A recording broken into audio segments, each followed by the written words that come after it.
this is what Inspiration 4 is all about, to deliver an inspiring message to the world about certainly what's possible up in space, but also what we can accomplish here on Earth.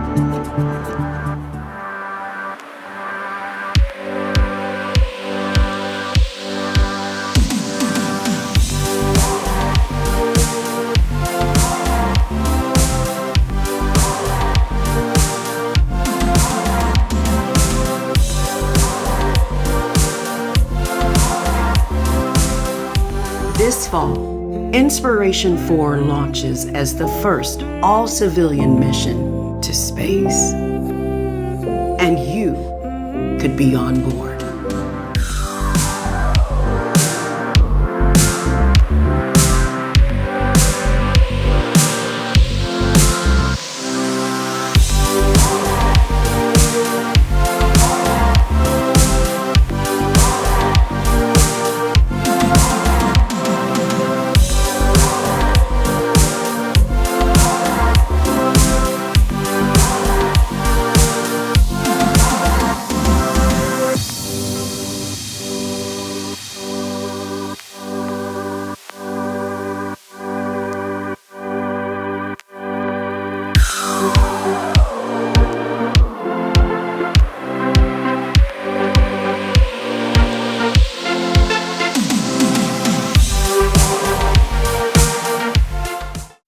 My name is Brooke Hovey, Chief Growth Officer for BCW, which is a WPP communications agency.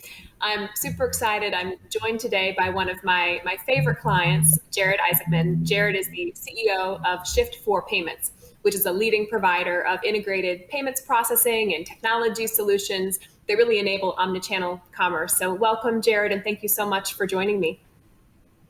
Thanks so much for having me, Brooke. Awesome.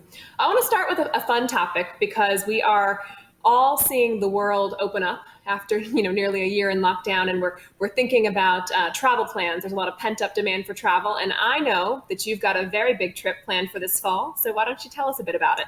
You're right. A little bit later this year, around September, October timeframe, I'm fortunate to command the first all civilian mission to space. So it's quite the travel destination for me. But it's really cool. We're taking some really amazing people along. We had a very fun process to select them. And we're doing a lot of good with St. Jude Children's Research Hospital along the way with a pretty big fundraising effort. So that's a big trip. I was excited about my trip to the Caribbean, but I'd say space is pretty ambitious. So what inspired you to plan this mission? So I've kind of been a space geek and an aviation enthusiast since I was a kid. I mean, I remember I was in kindergarten, 5 years old, looking at picture books of the space shuttle and telling my kindergarten teacher, someday I'm going to go to space. And she said she'll be watching in her rocking chair.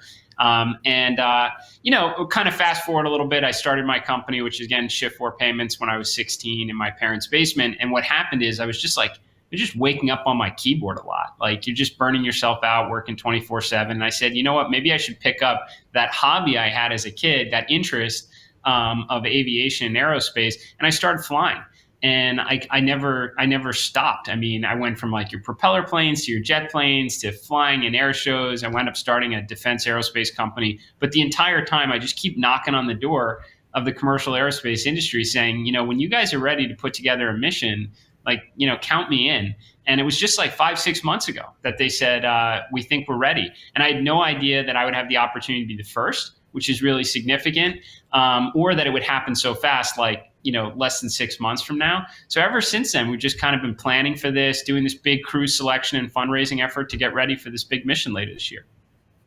Yeah, we've been super, super excited to be on the journey with you. And so thinking about Inspiration 4, I've seen the spacecraft. It's a SpaceX spacecraft that you're going to be with three somewhat strangers, now friends, commanding on this mission. So I'm curious, what lessons in leadership can you offer, leading under pressure that maybe you've taken away from leading a startup business the way that you have? For sure. I mean, I kind of always felt, at least over my last 21 years in business, that, personality management, diplomacy is like an important quality in leadership. And, I've seen it from all angles, from the startup that was, Shift Forward, to the company that we are today. But I also started a defense aerospace company about 10 years ago, and it wound up growing into like the world's largest private air force. It wound up becoming a multi-billion-dollar industry where basically we fly fighter jets as if we're the bad guy to train the military. It's very Top Gun like, and I think it's actually like the second coolest industry next to like, space industry. And but that's like, you're working with a lot of folks who are, in the military, former militaries, a lot of type A personalities and such. So I feel like I've kind of seen it all in terms of, different personality management in order to achieve your objective. But in the case with Inspiration 4, like the stars totally aligned. And there was some risk too, because we did do this grand like selection process for our crew members that involved the sweepstakes and an entrepreneurial contest. But the results are fantastic. Like, I have an amazing crew. The stars totally aligned around it. So I'm not really worried about some of the, past, leadership challenges, that you work through, or personality management. I think we just got an awesome group that's very motivated to excel on the first civilian mission to space. Well, that's awesome. So we'll all be watching and rooting for you for sure. So let's talk about commerce a bit. That's what this whole event is about. And you mentioned at the beginning of this conversation that, you guys have more than, I think, 200,000 customers, and a really big focus in hospitality and travel and restaurants. And this was truly an unprecedented year for a lot of your customers last year. So what did you see and hear from your customers as it relates to commerce? And what were some of the learnings that came out of last year? Yeah, well, it was an extraordinarily difficult time for all of our customers. I mean, again, 1 in 3 restaurants and hotels in the United States use some form of Shift4 payment technology. And the hospitality and restaurant industry were obviously hit the hardest, just with social distancing restrictions, and the pandemic in general. It was very difficult, right? And every one of our customers was operating at some sort of a depressed state. Every new customer that boarded onto our platform was operating at a depressed state. And they all had to make very difficult circumstances, whether it was, furloughs or cutting back investments in different technology initiatives.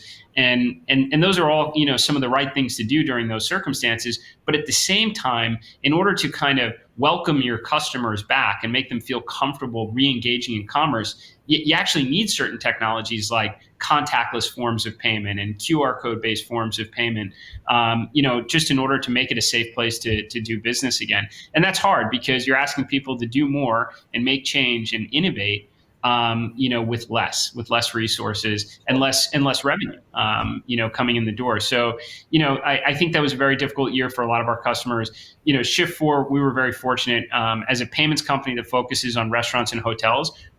We grew last year. We grew our payment volume double digit. And really the reason was we have a value proposition that certainly resonated really well for our customers during the best of economic times. It turned out it was as relevant or more in the most difficult times. And what that is being like a single vendor, that one throat to choke that can provide all of your commerce capabilities, but also all of that must-have technology like contactless payments and QR codes in a really easy way to implement.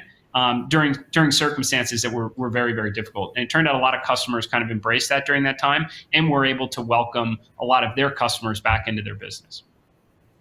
That's incredible. Congratulations on having the year that you did. And you mentioned your value proposition, and I've heard you describe your value proposition as really providing a unified global commerce experience. So in layman's terms, what does that mean? Well, so if basically it takes an awful lot of different vendors prior to Shift4 in order to deliver an integrated commerce experience. So, if you think about kind of the past, I like to use the iPhone analogy. It was like before the iPhone, you had a separate camera, a separate video recorder, a separate MP3 player, and a separate phone. But once the iPhone came around, it just made life easier because you took all of those physical devices and combined them into one. And then that allowed software to take over and kind of marry all those capabilities together in a really nice way. And now a lot of us love our smartphones and such. Well, that's kind of how commerce in terms of payments was run prior to really Shift4's solution, in that you had a different bank in every country, a different payment processor in every country. And even if you're not an international business, you're just a really great domestic bar and grill on Main Street, you had like 6 or 7 different vendors you had to bring together to deliver an experience of like someone doing online ordering and someone doing pay at table and someone's processing your credit card transactions. And what you had is like, one, something that cost a lot because you have all those mouths to feed. And then two, your service experience was largely terrible because every time you wanted to introduce new technology, you had to bring everyone together on a single conference call. And then everyone's pointing fingers at each other about why it wasn't working the way it was supposed to. And Shift4's solution is very much the iPhone. We own more links in the payments value chain than anyone else. So we can provide that kind of single vendor solution, which delivers a lower overall cost, but provides far more capabilities, and then that kind of one hand to shake from a service and support perspective. That's our global unified commerce experience. Okay, no, that's super helpful. And I know you've got some competitors, so like just really simply, what's your competitive advantage? Is your aim to be better, faster, cheaper? What's your edge in this space? Well, I think it's kind of all of the above. The best way I try and help people understand what we do at Shift4 is like take kind of companies that a lot of people have heard of, like PayPal and Square, and we admire them a lot. They're like really great payment companies. They focus on like the extreme kind of simplistic end of the commerce spectrum.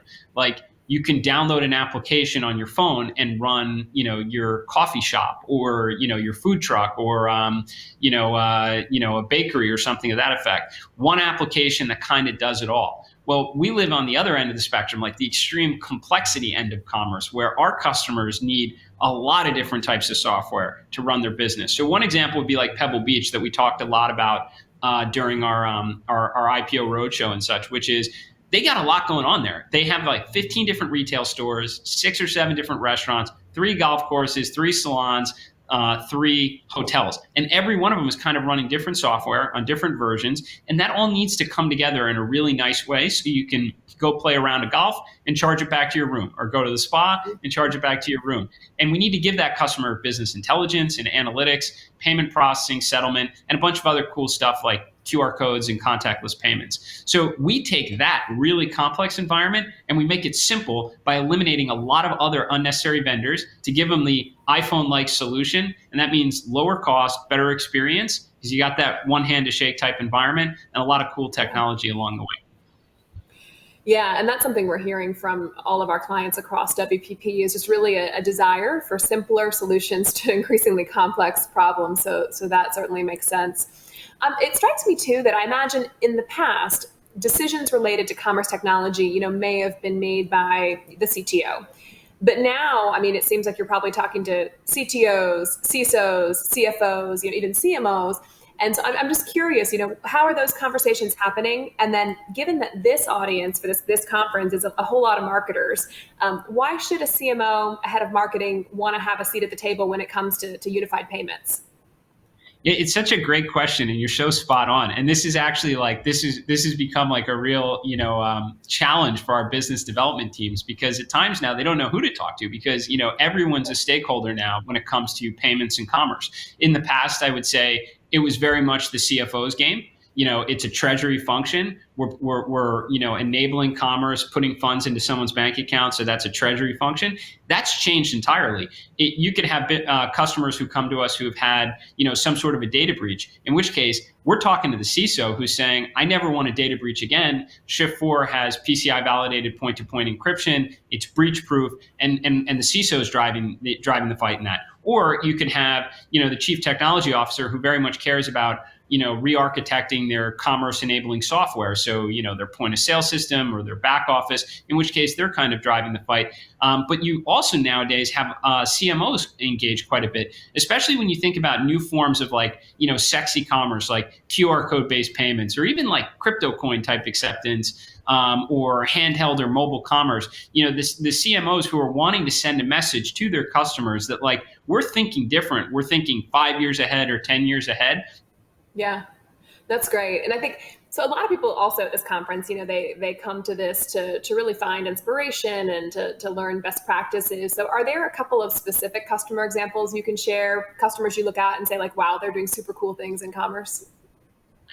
Yeah, so there are a bunch. I mean, geez, we've enabled like tens of thousands of businesses in the last year with QR codes for QR code ordering, QR code payments. I personally have been a fan of this since like 2014 when we built this technology as part of the Apple Pay launch. Like, I don't know why if you're in a restaurant and the check comes, there's a QR code, you can scan it with your phone, pay, put the tip on it, and then leave a nice review and then bounce, and you don't have to wait for the whole back and forth credit card dance. I don't know why that didn't take off. It took a pandemic to do that. Now we've enabled tens of thousands of businesses to do that. I just think that's a better experience for everyone. But if I were to really highlight and say like, who's like really thinking different, thinking big, it's stadiums. So like we're really hot in sports and entertainment right now, theme parks, entertainment venues. We kind of kick things off by powering the payments for Raider Stadium. So that is like truly a space age stadium that they built in Las Vegas. We're really proud to power commerce there. But we love the space so much. There's a lot of different software and a lot of complexity going on there that we can make simpler. I mean, you think about some of these new stadiums now. You've got nightclubs, bars, restaurants, merchandise stores. So we acquired a company called VenueNext. And they are changing everything for stadiums. They're like getting rid of like the checkout lanes and the concession stand lines, and they're empowering like fans with a mobile first experience. So like you can book your tickets, you can reserve a suite, you can order your beer and a burger right to your seat on that. You can pick out like the jersey you want from the merchandise store, go in and just walk out with it. And it's all driven through this really cool fan experience. And that's starting to get rolled out now in a number of stadiums that we're supporting. So it's pretty cool stuff. Yeah, well, I think sports and concerts are going to come back in a big way second half of this year and certainly beginning of next. And your point about restaurants is well taken. I think, personally, I miss the paper menus because it's always kind of disconcerting to see a family of four all on their phones when they sit down to eat. But I don't think anyone will argue with you when it comes time to get the check and pay. There's got to be a simpler way to do that. So I think I agree completely. I totally agree. I like the paper menu. I like the paper menu. Yeah, it's balance. You got to have both. So. And I think that's key to all this, especially in hospitality, is like the right balance of human interaction that really adds value to the experience, but then removing friction where we can to make things that should be easier, right? Total agreement. Yeah. So I've got just a couple minutes left with you. So I want to look ahead, beyond 2021. So 22, 23, what big trends in commerce do you see on the horizon? So I think it's going to be in data and consumer insights. And I think that's going to start coming to what we would refer to as like card present commerce. So in the card not present world, basically e-commerce, consumer insights into shopping behavior, purchase preference, interest, it's been there a long time. It's pretty much made Google like a huge organization. Is you go on BMW's website, and then for the next like week, no matter where you go, you're going to have some sort of a advertisement or pop up on a BMW or something like that. We've kind of all seen that. That doesn't exist in card present commerce. I mean, we haven't gotten much farther along than mailing coupons out. Because you might know someone goes into a hypothetical Best Buy and spend $500, but if you're like Visa or MasterCard, who is pretty all-knowing in terms of commerce, they don't know if you bought a television set or you bought 10 DVDs or a video game console. So what's happening is we're more like vertically integrating capabilities, the point of sale system software, kind of mobile loyalty and offers. You're getting some geofencing in there, in and outside the store, and then you have and you're marrying all this back to like SKU level data, the actual items being purchased. Well, that's going to open up a whole new world, especially for like CMOs out there, in terms of the ability to know your customer and how you choose to market them in a way that really has never existed before, and call it like card present or in-venue commerce. So that's an area we're paying pretty close attention to. That's great. I think that's a good place to wrap up. I just want to say thank you so much for your time and for sharing all the insight. We will all be rooting for Shift4 to have another awesome year, and then in particular rooting for you and the Inspiration4 crew this fall. So for folks who want to follow along, inspiration4.com, also on Facebook and Instagram, so we can all follow Jared and crew on their mission into space. So thank you so much, Jared. Oh, thank you so much for having me. Appreciate it.